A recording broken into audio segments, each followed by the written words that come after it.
Hello and welcome to our demo on adding Windows DHCP to your new Maestro environment.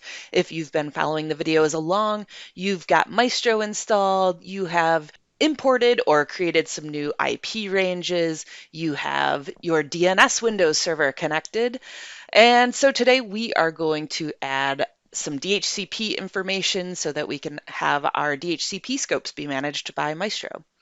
So first of all, we need to make sure that we have downloaded the server controller. Now, we already did this in the Windows DNS video, so if you've been following along, you have this done and you don't have to complete this step. But for the sake of showing the complete demo, you will go in and download the server controller if you have DHCP running, let's say on a different server.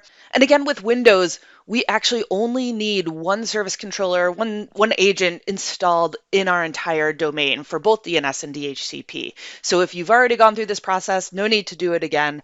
But essentially what you will do if you have not been through this process is to open the file once it's been downloaded, let it install. I'm just going to show you what that looks like. As you can see, I already have it installed on the server, but essentially you'll just click next all the way through and then click finish and you'll be done. It takes all of about 30 seconds.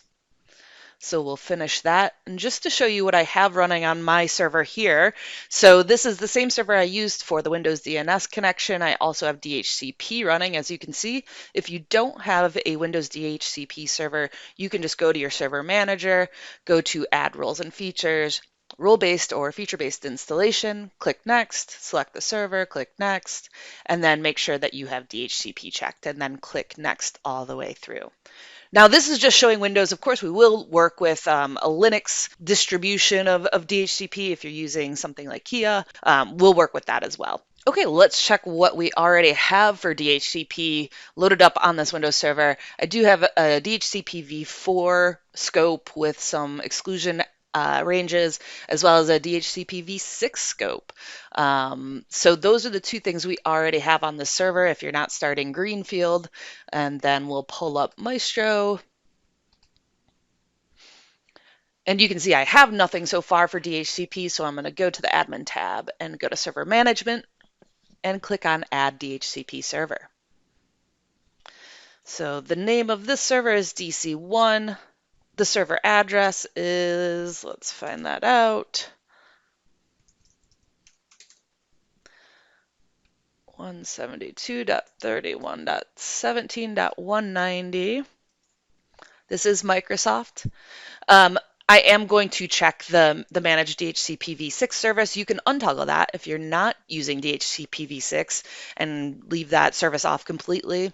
Now for agent free, I actually could check agent free here because I already have the agent running, well, technically on this server, right? But if I had multiple DNS and DHCP servers in this domain, I could check agent free and then use the proxy server address, right? Wherever I have that agent installed, which in this case actually is 127.0.0.1 because it is on my local host. For the sake of showing a complete demo, I'm going to uncheck agent free here and just click confirm.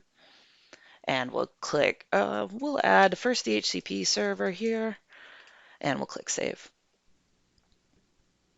Okay, so now everything is okay, state okay. Let's go and check my DHCP and see if anything popped up. And there we have it. We have our scopes implemented. Now, of course, we can go ahead and create new scopes if we like. And we'll go through the process of that. 0/24. So I can see my usable addresses are here. I see my network and broadcast address. We'll click next.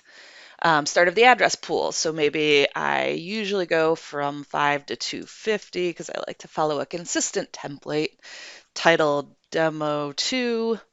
And we could put a description if we like. And then I see all of my information right here and click finish. Save. Now you can see my entire pool right here.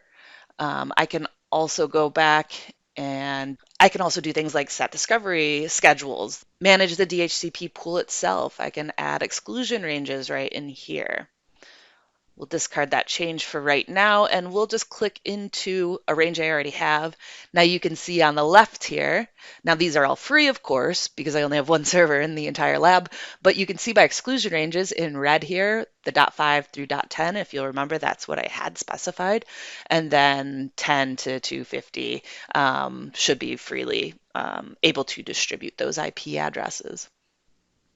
And then, of course, we do offer DHCP v6 as well, in which case you can do a lot of these same dynamic allocations and creating templates based on, making your DHCP scopes consistent and managing your IPv4 and IPv6 dynamically allocated addresses in the same way. That's it for now. Thanks everyone for watching, and we will see you in the next video.